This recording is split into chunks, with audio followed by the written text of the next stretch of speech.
The cycle of poverty goes into a tailspin when natural disasters strike, when the poor and most vulnerable are pushed deeper into poverty, and families are left more and more defenseless against calamities. Pagkatapos Yolanda, hindi na namin mabalaan kung ano naamon unahon, halos was out, tanan. Nag-ubra na akong banas ang gamay lang payag-payag na tupong man sa amon ulo. Tapos nung nabalitaan na namin na may papasok na UN, talagang sabi ko, inano ng mahal nga Diyos yung pray ko na talagang may pabahay, may tutulong sa amin. Ako na asawa, ma'am, gabaday na sa panday, tapos ako ga-prepare sang ilang mga snacks, tapos mga bata ko ang nag-serve. Wow, namin na atong paglutaw, namin ang mga paghulag, tapos may CR na kami, wala damo-lamok. Ti subong mabas ko gang ulan, wala na kami nakulbaan, mahimbing na tulog sa mga kabataan.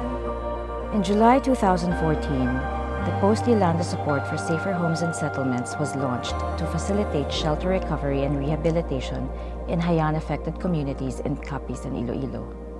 The primary goal was to capacitate Haiyan-affected communities in the two provinces, as well as local government units through a community-driven approach called the People's Process, a process hinged on enabling a community to champion its own recovery through partnership.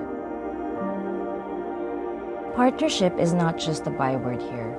It is the backbone of the People's Process, the impetus that brought several actors together, each one bringing something to the table that could help, be it funding, technical expertise, land access, and other means of support. For us, recovery starts on day one. And here, it's not just about providing them houses.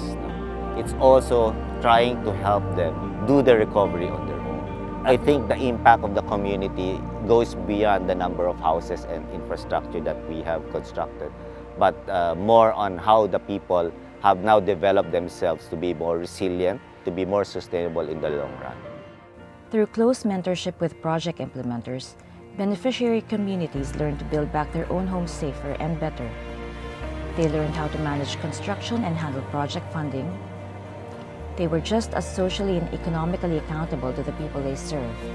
Ang hag sa ako nga pananawan, mapalaganap namon ang kung paano namon mapatibay ang isa ka balay nga nagaginuba ni Yolanda.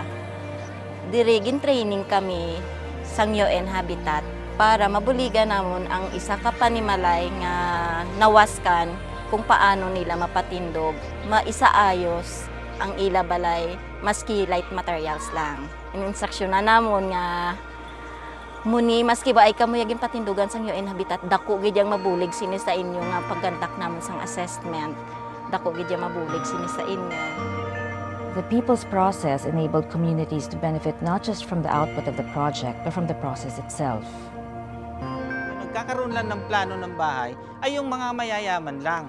Pero dito, bawat bahay ay binigyan ng plano, natuto silang magbasa ng plano. Yung UN Habitat ay nag-conduct ng seminar dito sa amin, DRR seminar, para i-train ang mga tao kung paano maging disaster resilient. Doon ngayon pumasok yung resiliency. Ano man ang mangyari, may preparasyon na kayang gawin. Through the People's Process, the Post Yolanda Support for Safer Homes and Settlements enabled the construction of 660 houses for Haiyan-stricken families in Capiz and Iloilo. The training of over 300 local artisans and workers on DRR construction methods, the completion of 54 community improvement projects, over 4,500 households benefiting from enhanced DRR know-how, and the continuing endeavor towards sustainable community development and resilience. The Philippines suffers an onslaught of around 20 typhoons a year, and Haiyan will not be the last extreme event to hit our shores.